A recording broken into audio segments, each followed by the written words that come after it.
Ladies and gentlemen, good day and welcome to Firstsource Solutions Limited Q3 FY22 earnings conference call. As a reminder, all participant lines will be in the listen-only mode, and there will be an opportunity for you to ask questions after the presentation concludes. Should you need assistance during the conference call, please signal an operator by pressing star then 0 on your touchtone phone. Please note that this conference is being recorded. I now hand the conference over to Mr. Ankur Maheshwari, Investor Relations. Thank you, and over to you, Mr. Maheshwari. Thanks, Neera. Welcome, everyone, and thank you for joining us for the quarter ended December 31st, 2021 earnings call for Firstsource. On this call, Vipul Khanna, MD and CEO, and Dinesh Jain, CFO, will provide an overview of company performance, followed by Q&A. Do note that these results, the fact sheet, and the presentation have been emailed to you, and you can also view this on the website www.firstsource.com. Before we begin the call, please note that some of the matters we will discuss on this call, including our business outlook, are forward-looking and as such are subject to known and unknown risks. These uncertainties and risks are included, but not limited to what we have mentioned in the prospectus filed with SEBI and subsequent annual reports that are available on our website. With that said, I now turn the call over to Mr. Vipul Khanna. Thanks, Ankur. Good afternoon, everyone, and thank you for joining us today. Welcome. I hope the new year has started on a good note and you and your families continue to be safe and healthy. Here is a quick snapshot of the quarter gone by. Revenues grew 4.9% year-on-year in constant currency and came in at INR 14,638 million or $195.4 million. Of this, approximately 4% is the contribution from the recent acquisition of Stonehill and American Recovery Services, Inc. Operating margins were 12% and EPS grew by 11.6% year-on-year. When we spoke in November, we mentioned that Q3 would be a muted quarter and that we anticipated revenue growth from Q4. Unfortunately, during the past couple of months, several factors have impacted Q3 revenues and delayed our growth trajectory. The resurgence of COVID pandemic across geographies has spiked up staff absenteeism, especially in the onshore markets, impacting fulfillment. This has also further delayed the anticipated growth in our provider business as hospitals again prioritize COVID treatments and consumers defer elective procedures further.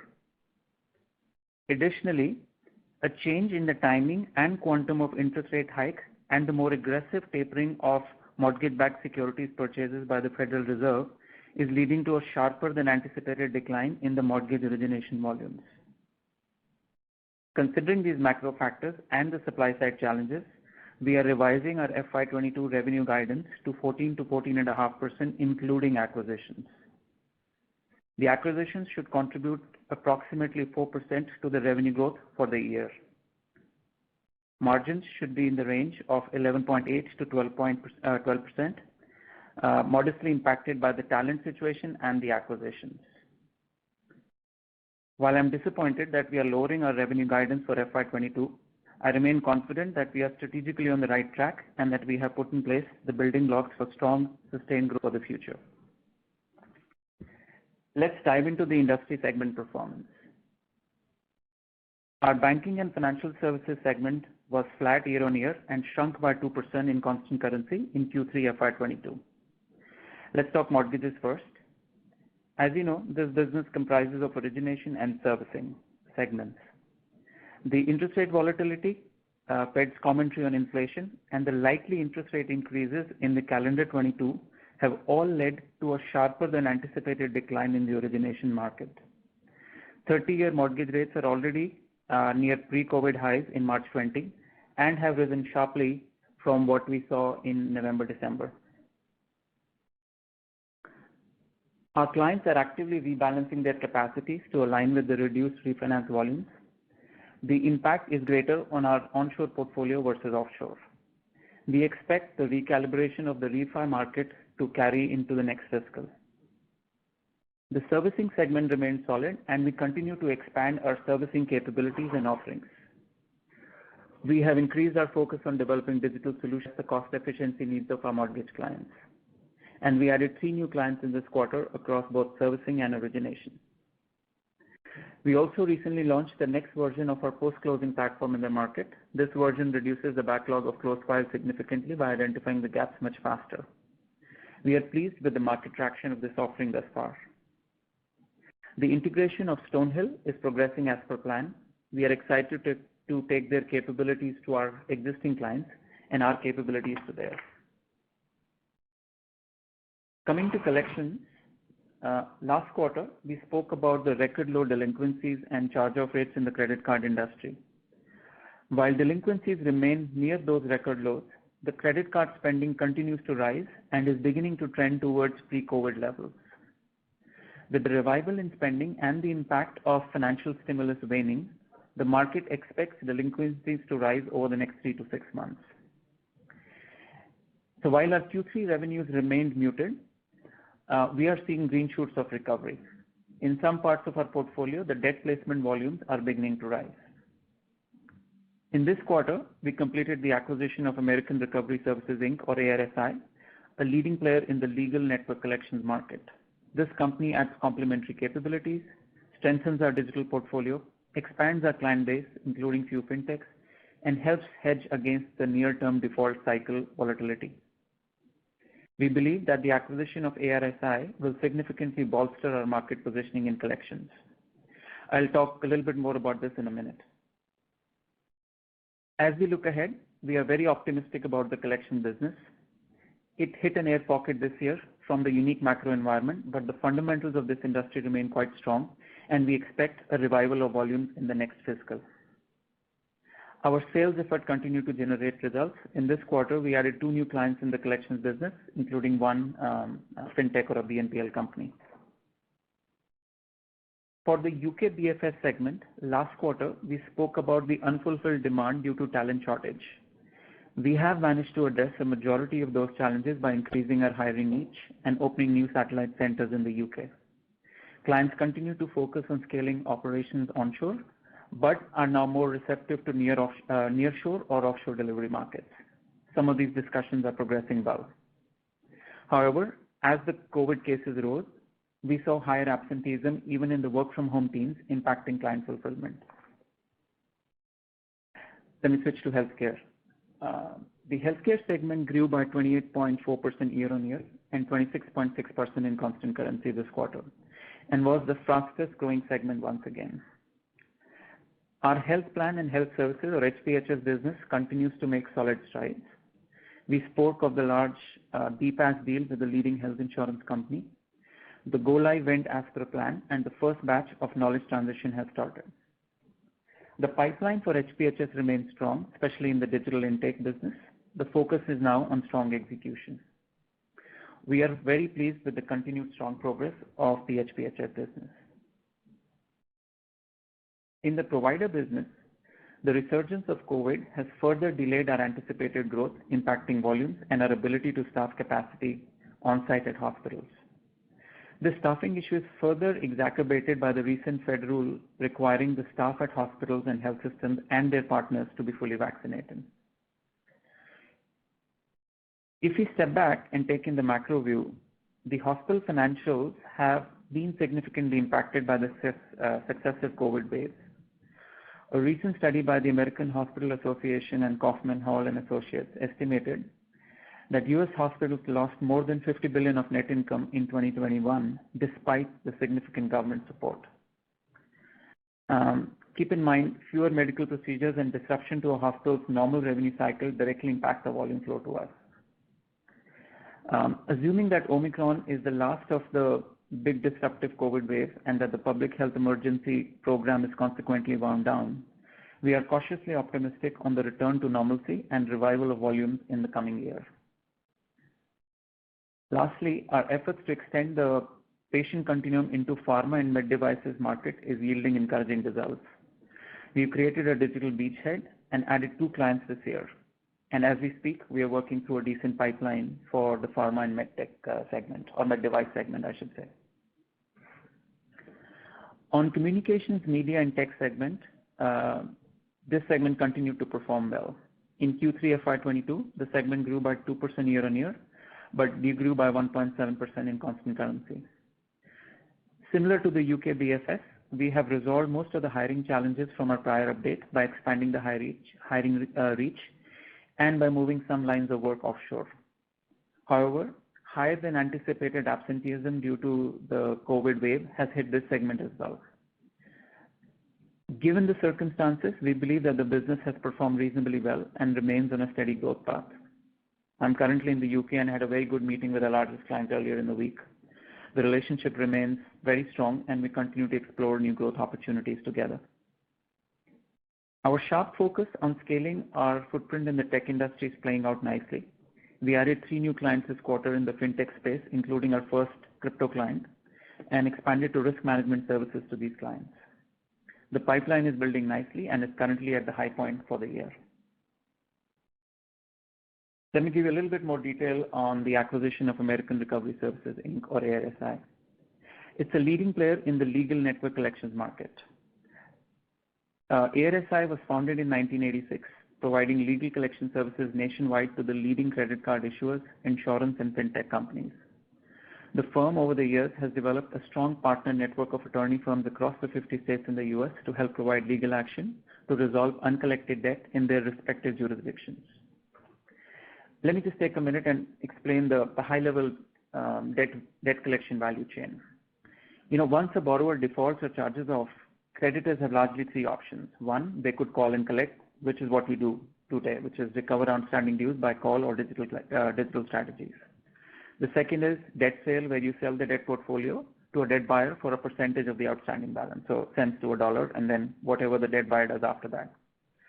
The third option is legal collections, where you use a legal collections channel to file lawsuits to obtain a judgment against the charged off debt. The legal strategy can be deployed at all stages of the debt cycle, from charge off to late stage debt. It can be a standalone strategy or can be a follow-on strategy to the call and collect strategy. Typically, accounts with a higher outstanding balance and value are better suited for legal treatment.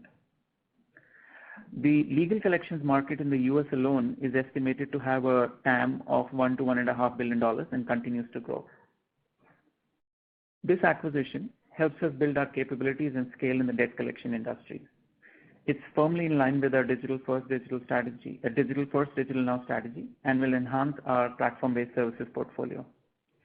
ARSI has developed strong IP in the way it prioritizes the lawsuit filing and has a proprietary platform that partner attorney firms use to manage case volumes. The purchase consideration for this acquisition is expected to be $53 million, of which $46 million was paid at closing, and the balance is payable on the first anniversary of the deal, linked to performance-based earnouts. We are onboarding a very tenured and experienced team, and I'm very excited as we integrate the entity within the wider Firstsource organization. In another development, we are actively evaluating nearshore locations for the US and UK markets to address the structural demand-supply challenges in the onshore markets. We're delighted to report that we opened our first delivery center in Mexico, creating a nearshore option for our US clients, and we will go live with a large health plan in March next month. This has been a challenging year. Couple of macro factors. One, the surprising strength of the household finances, and then the continued impact of public health have dented our original growth expectations in the collections and provider business, respectively. And then while we anticipated that the mortgage refi market would cool this year, the reduction in volumes has been sharper than we had expected. However, we shouldn't lose sight of the progress that we have made building out a foundation that we anticipate will drive consistent top quartile growth in our industry over the longer term. We are focused on our growth framework to, 1, maintain a sharp focus on the 3 core industries of banking, healthcare, and CMT. Second, modernize our offerings, particularly investing in our digital first, digital now approach. And third, building a purpose-led, scalable, and agile organization. Quick rejoinder, we made solid progress on these over the last 12 to 8 months. We successfully turned around our HPHS business, including the largest platform-based services deal in our history. Further expanded our domain and digital capabilities with the acquisition of Stonehill and ARSI. Re-engineered and introduced new platform-based services like the mortgage post-close and a few others. greatly strengthened our delivery and account management capabilities. And we recently gained inclusion in the Bloomberg Gender Equality Index, a testament of our efforts to build a holistic and inclusive growth-oriented company. We look forward to speaking to you again in 3 months, and we'll highlight our full year results and provide our expectations and guidance for the next fiscal year. I will now pass over to Dinesh to cover the financial details for Q3. Thank you, Vipul, and hi everyone. Here is a quick summary of Q3 FY22 financial performance. Revenue for Q3 came in at rupees 14,638 million or $195.4 million in dollar terms. This implies a year-on-year 7.2% in rupee term and 4.9% growth in constant currency terms. On the margin front, operating margin or EBIT came in at rupees 1,762 million or 12% of the revenue for the quarter, which is 10.8% growth year-on-year and is the margin expansion of 39 bips. Profit after tax came in at 1,355 million or 9.3% of the revenue for Q3. This is 11.9% growth year-on-year with a margin expansion of 39 bips. In Q3 FY22, we generated rupees 3,243 million cash from operations. Our free cash flow was 3,059 after adjusting for capex of 184 million. Our closing cash balance as of December 31st was approximately 1,898 million. DSO is slightly higher this quarter, which is at 58 days in compared to 54 days last quarter. We completed 2 acquisitions during the quarter, as Vipul talked about detail about the ARS and Stonehill. These purchase consideration paid for these were around 5,067 million. Both these acquisitions have earnout payable on first anniversary linked to the performance. Net debt as of December 31st stand at 5,882 million or $79.1 million versus the 3,380 million or 45.5 million as of September 30th. Tax rate for the quarter is slightly low, around 16%, but we expect that for the year it will be range between 16 to 19%. I'm pleased to announce also that board has recommended an interim dividend of rupees 3.5 per share or the 35% for the financial year. Total payable expected on account of this going to be 2,439 million rupees. On our forex hedging, we have coverage of GBP 43.3 million for the next 2 years with rate ranging from 108 to 113 per pound. We have also have coverage of $68 million on with the average rate between 77 to rupees 80 to a dollar. With this, we can open up for the questions. Thank you very much. We'll now begin the question and answer session. Anyone who wishes to ask a question may press star and 1 on their touchtone telephone. If you wish to remove yourself from the question queue, you may press star and 2. Participants are requested to use handsets while asking a question. Ladies and gentlemen, we will wait for a moment while the question queue assembles. Participants, you may press star and 1 to ask a question. The first question is from the line of Nagaraj Chandrasekhar from Laburnum Capital Advisors. Please go ahead. Hi Vipul. Thank you for taking my question. I can understand on the current quarter, but even by the second quarter, our provider business was still 15 to 20% roughly below the pre-COVID run rate of $120 million a year. Why was this so even in the second quarter, despite electives being back to normal in the US? And how does the public health emergency specifically hit us and our eligibility business? I'm asking this because some of the larger RCM players like R1 were talking about procedures being back to normal by the second quarter, 2-3 months ago. So just wanted to understand how we were specifically hit more than the larger RCM players by what has happened. Sure. Thanks, Nagaraj. So a couple of comments, right? One, relative to public health emergency, I think that's one of the nuance which impacts us. We play on a part of the revenue cycle, or a big part of our business is just the eligibility services, where we get coverage for uncompensated care for our primarily through either Medicaid enrollment or other avenues which might be available.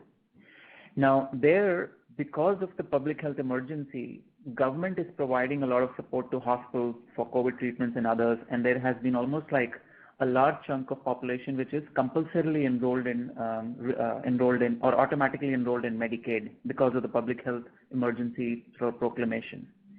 So that has disrupted the normal revenue cycle flows, right? The normal sort of portfolio of what type of clients will come in and what sort of support they would need for our hospital clients.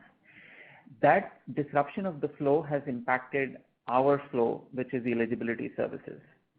And our hope was that in Q3 we'll see that support will wane down and normalcy will return to people coming back to hospitals. But with the resurgence of Omicron, again we saw that a lot of hospitals prioritize this COVID care. Consumers also were hesitant sort of coming back, and that ran through most of December and January. Hopefully that kind of starts to die down. But we were expecting growth to come back in Q3 and Q4, and that's what we've seen deferred back because public health emergency is for now targeted to go sometime in mid-April. So I think that's the difference between us versus some of the full scope RCM players, which might be doing different scope deals. Understood. So understood. So just got it. Does that mean the growth we've seen QOQ on the healthcare side has all been driven by HPHS? Majority is absolutely coming from HPHS, and provider has had a relatively muted year. Understood. And just on the BFSI side, we've seen a moderation in margins which were at sort of all-time highs. Is this now a more normalized number, and what really were the drivers of this spiking up over the last few quarters? Was it driven by sort of mortgages numbers, and is the current margin a more normalized margin?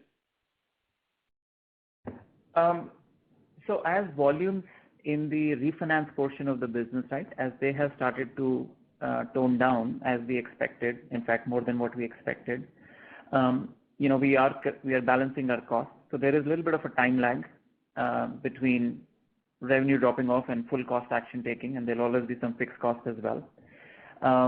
So I think some of it is baked into our Q3 numbers, and some of it will kind of come through in Q4 as well, the moderation in the margin for that. But yeah, we also had, when we were running, when we were enjoying the higher volatile revenues of mortgage, we had a little more SGA leverage on that business as well. So that was partly driving some of the reasons. Collections, again, as we said, we started well in Q1 and then it started dropping. That has an impact on the margins. I think next year when collection volumes come back, that will be a positive sort of a tailwind to the margins for BFS, while mortgage will kind of pull it down a little bit. Understood. And just finally, what was the absolute mortgages dollar number this quarter? And I see the total origination and refi volume in the US is now settled at roughly 600 billion ballpark the last quarter, if I'm not mistaken. Do you think that is a sort of normalized number, or do you see it having the chances of going to a 300, 400 billion combined number like you had in the first half of 2019? Yeah. So in terms of our revenue, Q3, including, for partial quarter for the acquisition, we are closer to about 50 million revenue for Q3 on the mortgage side, right? The market, in terms of the volumes, I think it's a very dynamic market. By Fed's own admission, they've taken out the word transitionary from their inflation commentary, and they said that we'll have to watch it carefully and keep the policy nimble. And we're seeing most of our clients also kind of watching it. The purchase market continues to be strong in the US, and that we see that demand is strong. It's more limited by supply. Obviously, as interest rates have grown, there will be some dampening of demand because of higher interest rates. As 30-year mortgage has already moved up something like 50 basis points from November to now. So I think there will be some dampening, but the purchase market continues to be strong. The refi volume as to what is the equilibrium based on the interest rate, I think that judgment has to come to say what will play out, what will be the volume out there. But I also wanted to caution out that, look, there is a lag between the volumes that are coming there and what is forecasted versus how it plays out in our revenue and forecast, right? So what you saw in Q3, we expect Q4 will be lower as far as refi volumes is concerned. Thank you. Sorry to interrupt you, Nagaraj. I'll request you to come back in the question queue for a follow-up question. I request to all the participants, please restrict to 2 questions per participant. If time permits, please come back in the question queue. The next question is from the line of Mohit Jain from Anand Rathi. Please go ahead. Sir, one was I was not clear about the organic growth numbers. So how much contribution have you added for 3Q22 in terms of absolute dollars? So we said we've done about 5% year on year, of which 4% came from inorganic. So modest 1% year on year came from organic. So when you say modest 1%, 3Q21 you are closer to 185, 186 million. And this time we have reported 195. So you're saying almost 7-8 million has come from inorganic, which seems to be on the higher side.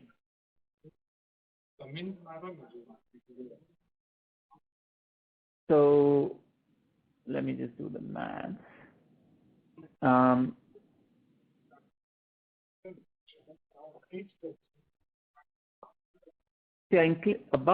About 7 to 7.5 has come from inorganic. And that includes Stonehill and ARSI. 2 days contribution of ARSI. No, we actually got more than that because we signed the contracts sort of earlier, so we got more than that revenue in ARSI. So ARSI is integrated for 1 month, or how should we read it? ARSI was closer to a month, slightly less than a month, but yeah, closer to a month. Closer to a month. And the other one, Stonehill Group, is integrated for almost 2 months. Is that correct? Yes, slightly less than 2 months, but yeah. 1.5. Okay. And sir, from a 4Q perspective, what is our outlook? Because there is a sharp revision, downward revision. There is a revision in the last 2 quarters as well. But where do you think any outlook on 23 would be helpful? Like you guys are bottoming out, or you think there will be some pressure in first half 23 as well, and then you may see recovery towards second half? Sorry, you're talking about second half in terms of next year? Or second half of the quarter? Do you expect to sort of bottom out in 4Q, or do you think this will continue in the first half of next year, and then we should actually expect some recovery towards the second half of next year? Yeah. So Q4, right, if you look at it, obviously you will see an impact. That's why we have brought the full year guidance down to the 14 to 14.5. Taking the full quarter impact of the acquisitions, I think next year, the fourth quarter will be growth over what we saw in Q3, right, because of the impact of these acquisitions. But in terms of the outlook that you asked, I think I mentioned earlier, I think collections is starting to turn around. We're starting to see green shoots of sort of higher volume. Obviously, they won't show up in the revenue for Q4, but I'm cautiously optimistic that it'll start to climb up through Q1 and kind of continue to climb through Q2. The volume recovery that is. Second, provider, again, a little bit of a variable on hopefully Omicron dies away as it's for now tending to be, and there's no reversal of this declining trend. With that, we expect that providers should start to come back to normal, especially if the public health emergency is finally closed down in April. HPHS is continuing strong. Mortgage servicing is continuing strong. Europe is strong. The only variable is definitely Q4 for mortgage refi will be lower. I expect that it will continue. The refi will at least be lower in the first half of H1, right, before it stabilizes. So when you add all it up, we haven't done the full forecast, but I would expect that next year most businesses will start to trend upwards, barring sort of the refi portion of the mortgage business. And from the total mortgage standpoint, like you spoke about, I think $50 million as the revenue for 3Q.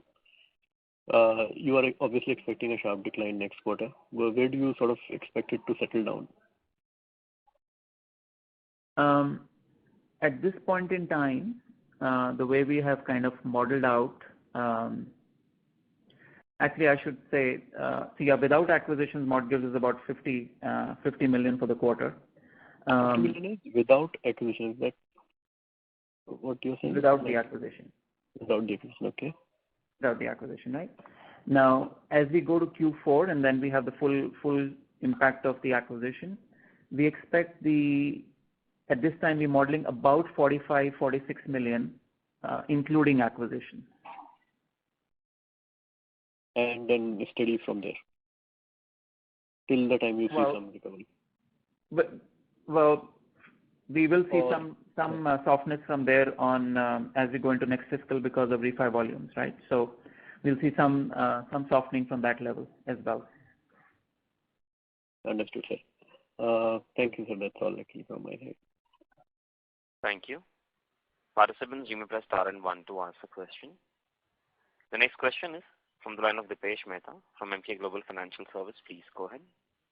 Yeah, thanks for the opportunity. Just want to get sense about the organic business. I think you partly answered 7.5 million is acquisition. So in a way, you are implying this quarter we have a sizable sequential decline, and probably even YOY we might be down or might be hardly any growth. And so if you can help us understand now mortgage business, if one look at it, mortgage business is not explaining full weakness. And obviously we know some of the factors which are not doing well, but surprisingly there are not sufficient factors which are negating that impact. If you can help us understand structurally what measures you are taking, which can negate some of the headwind, right? In business, in any given period, you have some headwind, you have some tailwind. Yeah. But for us, negatives are outweighing positives. So if you can help us, what steps you are taking which can give sustainable growth over medium term? Yeah. No, great question, Dipesh.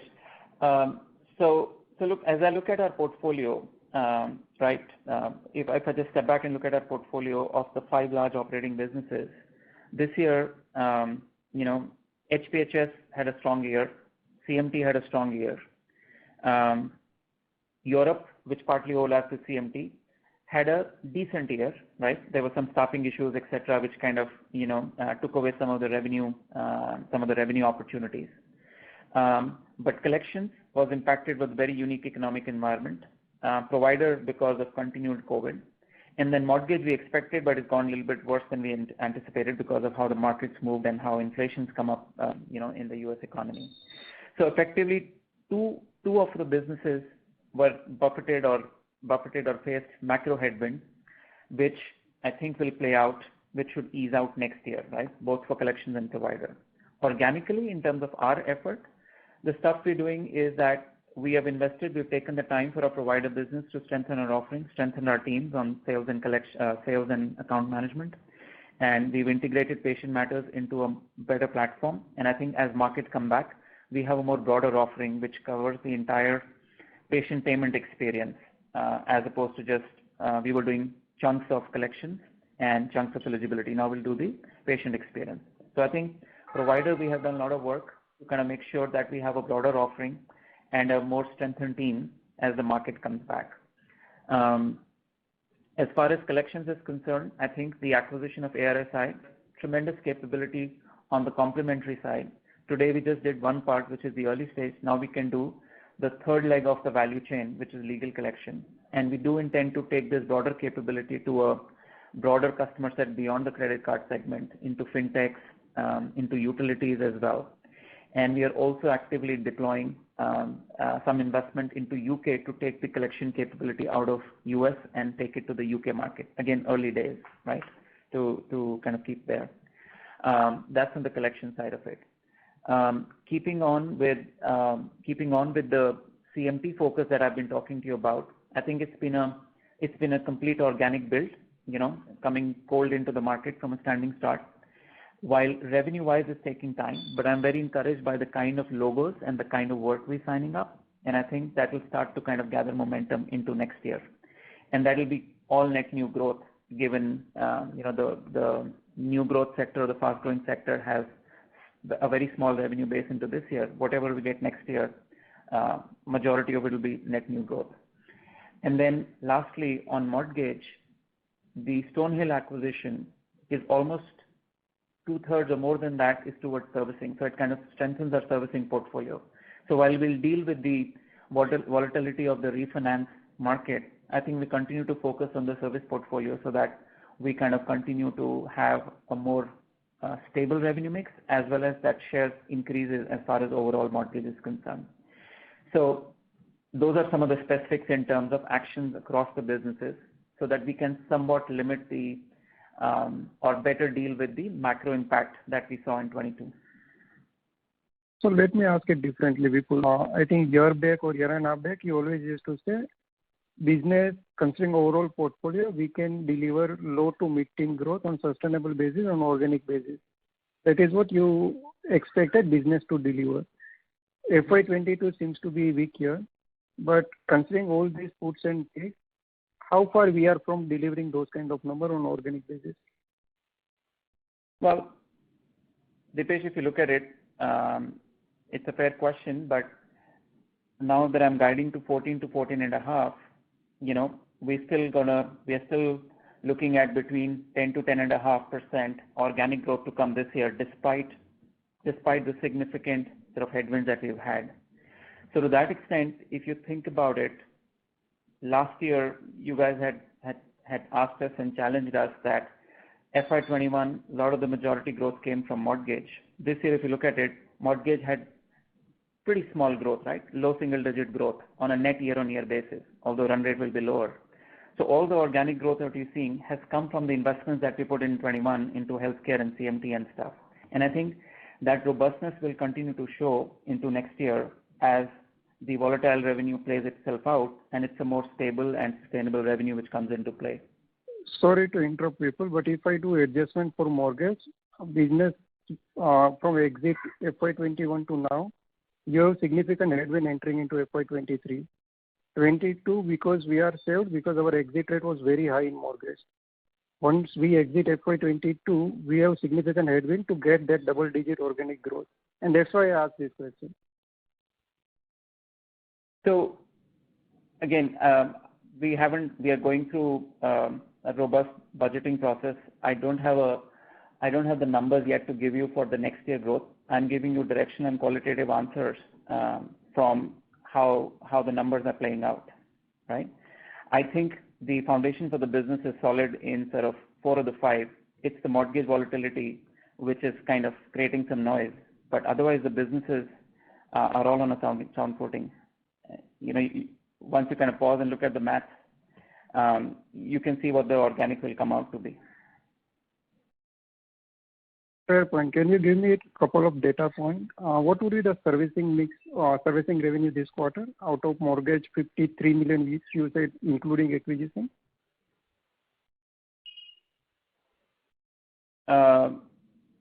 This quarter, the servicing is closer to 40%.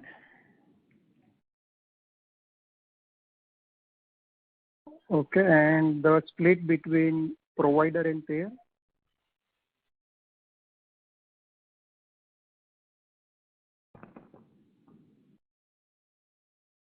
It is, it's closer to, it's half and half, with maybe HPHS being slightly higher than 50%. Understand. Thank you. Thank you.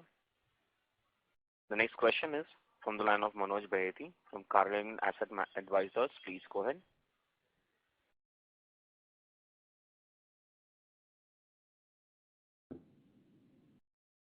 Manoj Baheti, may I request to unmute your line from your side and go ahead with your question, please? Yeah, sorry, I was on mute. Good afternoon, Vipul. Good afternoon, Dinesh. So, I have a couple of questions. First one is, if I look at the head count, the headcount is going down, and that is something like maybe due to attrition. But if the headcount starts going down, especially in your business, are you factoring in a lower growth momentum, or it is because of higher efficiency or higher digital-enabled solutions or services which you are providing? How do we read this number? Hi, Manoj. So clearly, as we talked about, right, as some of the volumes have declined, this quarter on mortgage and last 2 quarters, we've been seeing softness in collections business. You know, we've kind of managed our headcount, right, as attrition has happened. We've not refreshed some of the positions, right, to make sure our headcount was in line in this. So I think it reflects that majority. But yes, ongoing basis, there is a lot of effort at automation, both in terms of what we contractually commit to our clients as well as for our internal efficiency. Also keep in mind that the acquisitions that we've done, although they had a small impact in the 3rd quarter, more in Q4, they're both have platform-based services at the core, right? So their revenue runs on a different trajectory than our business. They're both majority of the business on an outcome basis and delivered through platforms. So they have a different revenue to headcount sort of dynamic compared to rest of our business. And that will also have a positive impact on the revenue to headcount relation on overall, as those are fully integrated in Q4 in our results. So this headcount number is inclusive of your acquisitions, the manpower which you acquired, or X of that? Inclusive. It is inclusive. So organic-wise, it is much bigger drop, right? Dinesh, this is inclusive, right? The headcount? Yeah, it's inclusive. That's right. It is inclusive, yes. Yeah. Okay, so on an organic basis, is it much bigger drop than this number? We've added slightly less than 400 people through these 2 acquisitions. Okay. And my second question is, like, if I have to see mortgages business from a medium-term perspective, especially looking at the way the U.S. macro will unfold, interest rate starts going up. I don't know whether delinquencies on credit card will again go up with the rising spend. And also in terms of your refinancing business, like, which will have a structural headwind at least for next 1 or 2 years at least. So how you are going to mitigate these kind of headwinds, especially on mortgages business, which is a large proportion of your revenues, as well as I think on the base side also it is having a good growth. So if you can answer this question. Yeah. So I think two parts to your question. When you talked about the impact on the credit card, right? So clearly, as spend rises, right, as people step out and start to do discretionary spend on credit card, and which is essentially an unsecured loan, and with inflation starting to kind of impact household finances, delinquencies rate will rise, right? Right now they are way off the normal delinquency or historical delinquency rate, but they will rise, and we're starting to see that. And in normal economic environment, there is a natural, somewhat of a hedge between our collections and mortgage business, right? 22 was a very unique year where both kind of went in one direction of sorts, right?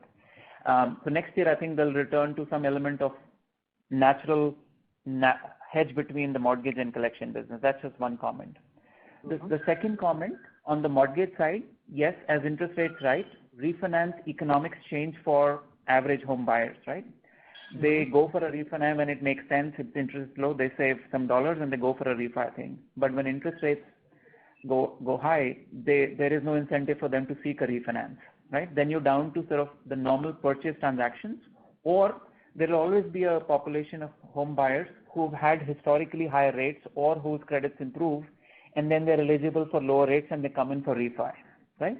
So there is that core refi, there is core purchase, and then there is the volatile or the more opportunistic refi buyer who comes in because there is an interest arbitrage opportunity for them.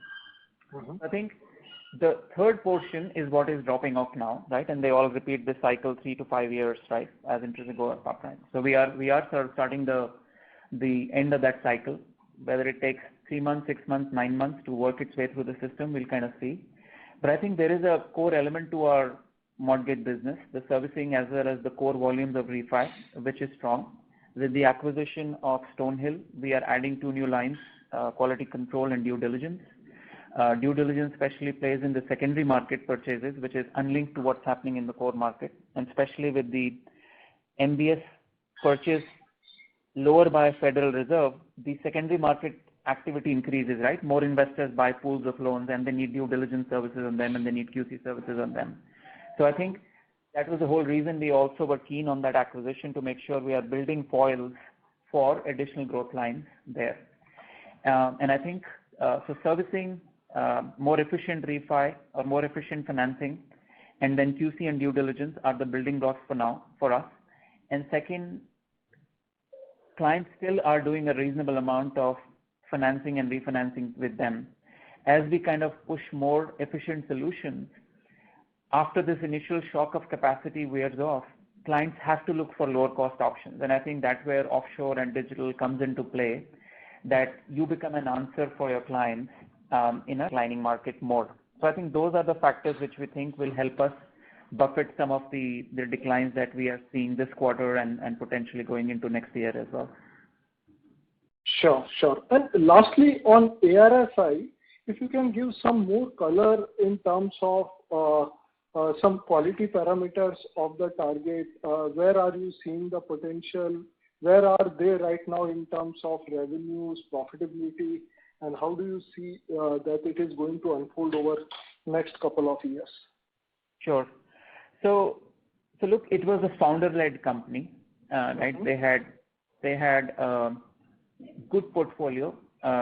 2 of their largest clients overlap with us, right? We also serve them. We serve the early collection need. These guys serve the legal collection needs for 2 of the largest banks in the US. So that's a good synergy for us to kind of combine. They had a decent go-to-market, but I think it was, from our standpoint, the way we would run our business, we will increase the investment in the go-to-market and extend the sales and the account teams. We want to take them to our clients, and we want to push hard on the fintech side as fintechs become more influential players in the lending and in the lending side of the market. I think giving them holistic collection solutions, both early stage or call and collect or legal stage, legal collection option, that's one of our strategies. And then obviously when we marry our digital collections with their abilities, we need to play out. But our thesis is that low balance debt, which is typically, let's say, utilities or BNPL, if we can do legal collections with a very strong digital intent, it brings down the threshold of what debt you can chase, right? Then it makes a little bit more economic sense to do for lower debt, right, as well, because you're able to do digitally. So I think there is potential to grow that business, expand it into other parts of the banking chain, and maybe take to other industries. Margin-wise, they are slightly lower, somewhat lower than our target margins. We kind of know that, and we think as we get there, as more scale comes in, as we put in a little bit more technology and more leadership discipline on cost management, over the next 4 to 6 quarters, we'll kind of bring them on parity to our margins. All of that is kind of baked in how we evaluated this business. So I think that's how we're kind of looking at that business. Thank you. Sorry to interrupt you, Manoj. I'll request you to come back in the question queue for a follow-up question. I request to all the participants, please restrict to 2 questions per participant. The next question is from the line of Mihir Manohar from Carnelian Asset Advisors. Please go ahead. Yeah, hi. Thanks for taking my question. I wanted to understand sorry to interrupt you. You're sounding very distant from the phone. May I request you to speak through the handset? Yeah, sure. Is it audible now? Yes, thank you. Yeah, sure. So, I wanted to understand the split between refinancing, origination, and collections. So, among the BFSI domain, what is the split in these 3 categories: refinancing, origination, and collections? So I think there are 3 parts to our banking and financial services business, right? There is the mortgage business, which in turn is made up of origination and servicing. right? Which we said is like a 60-40 split between them. Then there is collections, which is largely a US business today, as is the mortgage, as we call it. And then there is a Europe banking and financial services business where we serve retail and commercial banks. Those three combined are our BFS business. So in that context, can you ask your question again, please? Yeah, sure, understood. So yeah, I just wanted to get the split on that. And I mean, broadly among these three divisions, which divisions has higher margins?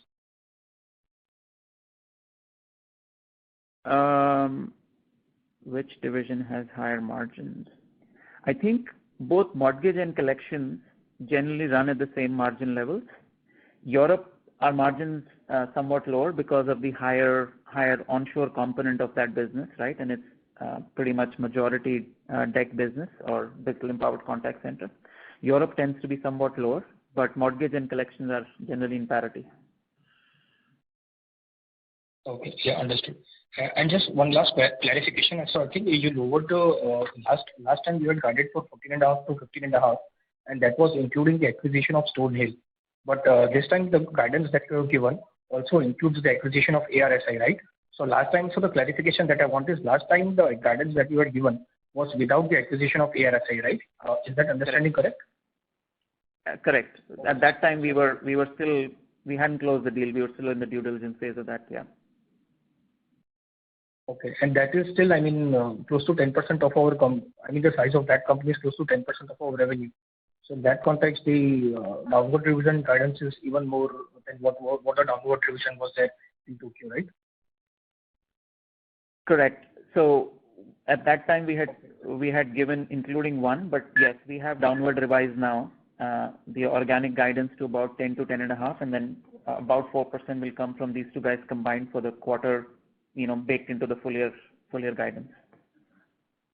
Understood, sure.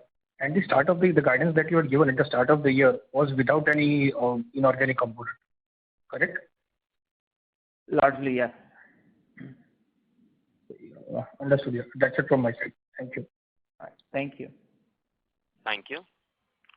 The next question is from the line of Shraddha from Asian Market Securities. Please go ahead. Yeah, hi. Thanks for taking my question. One clarification. This mortgage business is run rate of 50 million. Shraddha, your voice is somewhat unclear. Neerav, can you hear her clearly? Is it better now? Yes, sir. Yes. Yeah. Yeah. So this mortgage business run rate of $50 million, is it with or without acquisition this time? Just one clarification here. The 50 million that I mentioned to you for this quarter is without the acquisition. Okay. And Vipul, you mentioned that Stonehill was consolidated for 2 months, right? Broadly 2 months, less than 2 months. But when I see the BSE filings, I see that the acquisition got completed only in the month of December. And the ARSI acquisition got consolidated in the last week of December. And there again, you're saying that the numbers are consolidated for broadly a month. So just wanted to check how is that possible when the acquisitions got closed late. So how are we accruing for a higher duration for both these acquisitions? So I think as per the accounting terms, we are required to go through the agreement which we have signed with those guys. So Stonehill, we have agreed on 9th November, we have closed the deal. There are some administrative things needs to be closed, which was the pending. So from the control point of view, we have started getting control from that point. And as per the agreement, all the profitability and everything accrue to the Firstsource. And the same applies to ARSI also, because we were in discussion. There are things which is got pending due to the Christmas holidays and all of those. But I think from the promoter angle point of view, we have did close. Accounting suggested that practical purposes you need to take when you have a control of those assets. And that's the reason we accounted as these months. Okay, fair enough.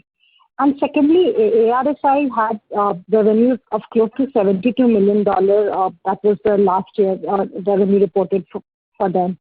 And we did indicate that we have some, client commonality in the sense that 2 of their largest clients overlap with us. So do you think we can expect this entire $72 million to get added to our top line, or will there be some, some let-off because of some client commonality? Not because of client commonality, because we do completely different things for the same client. But, there is the collection softness that we see in our business in FY22, because they come later in the default cycle, right? We will see the softness of collections in terms of lesser volumes which flew into the delinquent bucket in 22 will reflect in some softness in the ARSI business for next year in FY23, because that's how the cycle works. They're sitting on a large portfolio, right? So that kind of buffers it, but there'll be some softness from FY22 flowing into FY23, and then it'll come back up again. So there'll be, from the 72 that you mentioned, we expect there'll be some downturn, and obviously there'll be some element of goes down when you do an acquisition for a founder-led company. There'll be some softness in a few relationships, which we have baked in, going into next year. So would it be possible for you to quantify what should be the reasonable revenue to be built in for ARSI for next year? We are working through the details. When we come and talk to you for the next quarter, when you give guidance, we'll try to kind of isolate that out. Right. And this is just on the large HPHS deal that we signed last quarter. How is the ramp up going on? And is it broadly on track? And do we expect good revenue accretion to flow from this deal in Q4? Yes, it's on track, right? All the milestones as we had agreed with the client and our IT services partner are on track. We have done, there was a small portion of rebatch that we had to do. That's happened on the milestone, and the first batch of knowledge transfer is on track. So yes, we expect Q1 revenues to come in, Q4, Q1 calendar, Q4 fiscal revenues to be on track from that deal. Right. So $15-16 million is the kind of annual run rate that we were talking of. So broadly, that would be the run rate, right? 50-odd million, yeah. Yeah. Okay. Thank you. That's it. Thank you. Thank you. The next question is from the line of Rahul Jain from Dolat Capital. Please go ahead. Hi. Thank you for the opportunity. Basically, I have a question regarding some perspective if we could share for FY23, because if we factor in the guidance that you have suggested for this year, we may have the run rate of close to 200-205 on Q4 basis. But based on various comments that you have shared for FY23, we may see some downtick on the numbers that we will have for RC going into FY23. Also for the mortgage business in general, we expect collection and provider business to improve only ideally by Q1, which can also see some kind of delay because that's just an anticipation at this point. So with so many headwinds and no real kind of a trigger driver for the revenue stream in FY23, what kind of a growth band or range one should kind of put into FY23 with multiple headwinds coming into play?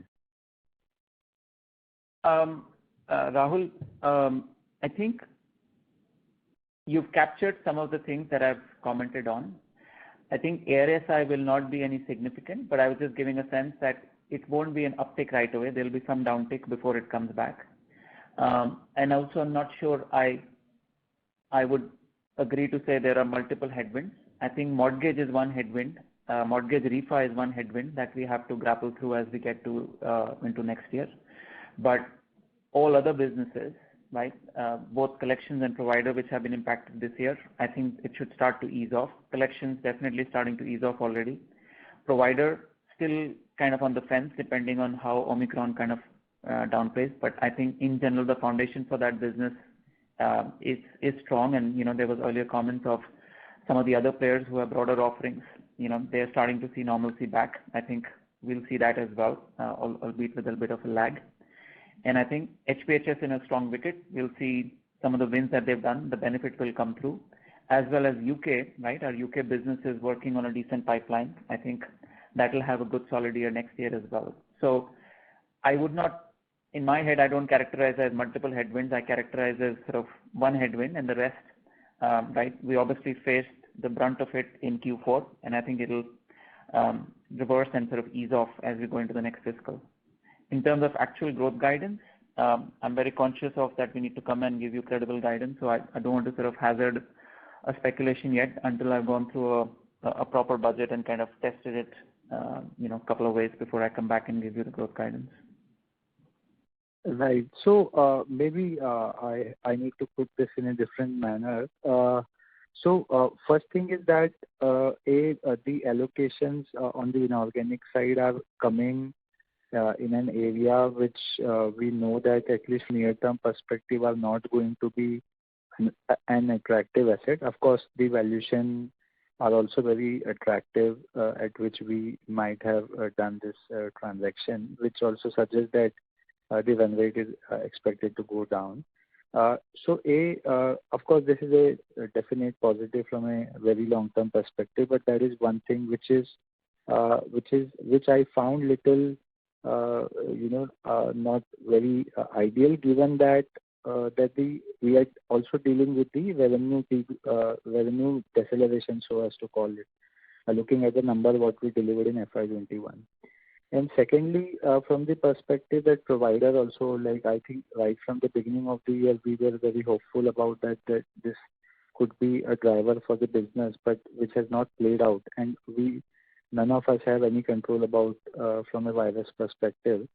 So giving those things in mind, you think the current year organic growth of 10.5%, which you said, is something what we can have into next year or higher, or you can say it's too early to even gauge any number related to that as well.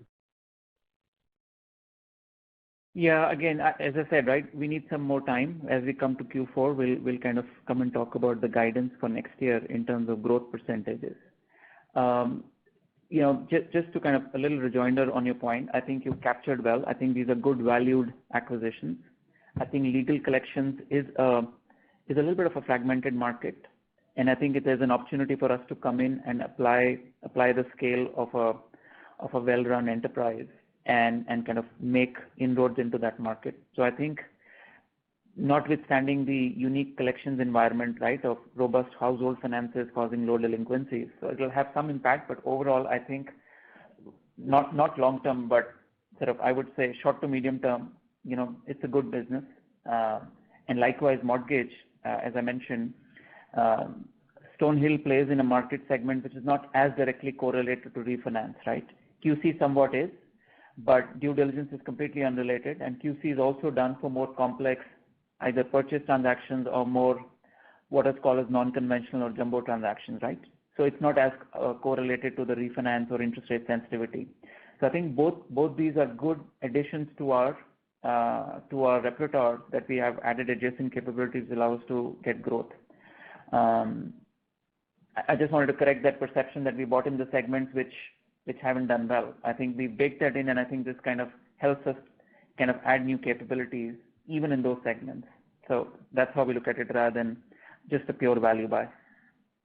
Yeah, I appreciated the color. Just if I mind, just to ensure my understanding, can we say that now, because the kind of a portfolio that we have around in the mortgage, in a normalized scenario, let's say beyond FY23, now the kind of portfolio we have, irrespective of the cycle of the mortgage, we should be able to have some growth on a sustainable basis, or you think it still will have volatility, but lesser volatility given the portfolio that we have? 100% the latter part, Rahul. I think as this, we enjoyed this volatile revenue, right, for the last 18 odd months, right? It will play out, but the core of the finance volumes and servicing and what we are adding, I think this is a very solid portfolio. And, once this, especially when you look at beyond FY23, we absolutely have to look at it as a growth portfolio.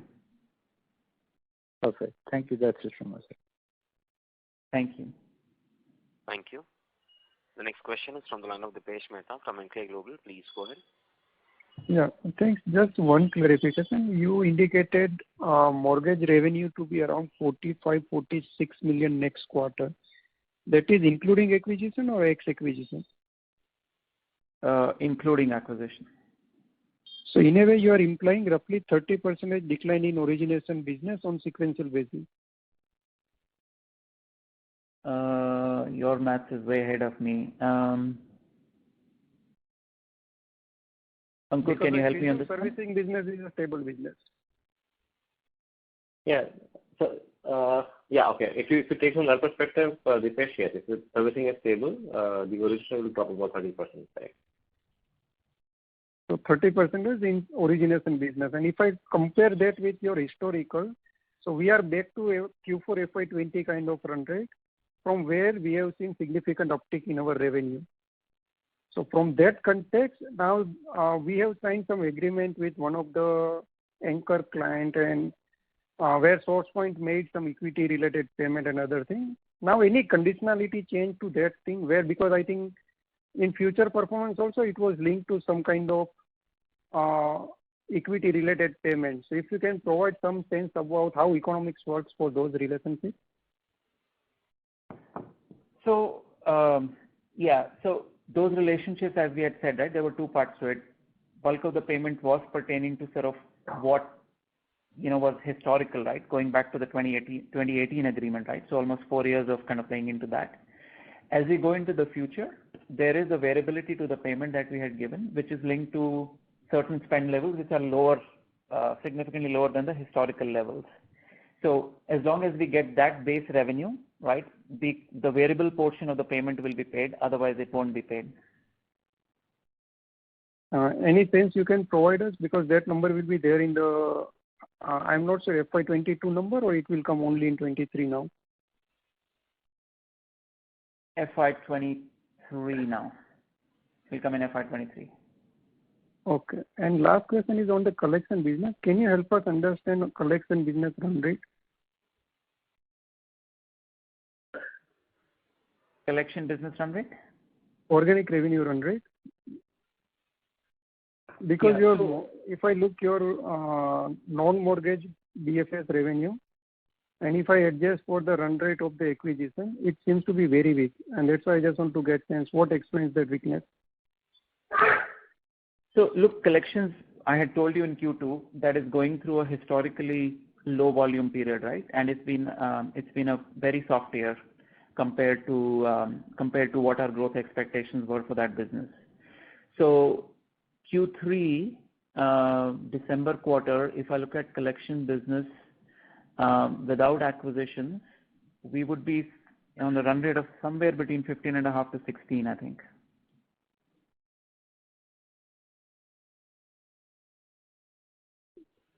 Roughly 60 million. Is that Ankur, that's right, correct? That's right, Vipul. Yeah. No, so Vipul, then the weakness appears to be in UK BFS. Can you help us understand what is, why the weakness in UK BFS? Because it is generally stable business. Very small weakness. It wasn't anything material or any major factor there, Dipesh. Primarily due to the talent situation that we had talked about, plus the higher absenteeism, which meant some revenue loss. There was just minor weakness minor impact. Yeah, you say that thing for CMT as well as UK BFS. How that situation, whether it is returning to normalcy or yet situation is still dicey? I think it's better now as we come into the second part of January, as UK and US both have started declining numbers. We're starting to see the shrinkage factor, as we call it, that has started to come down.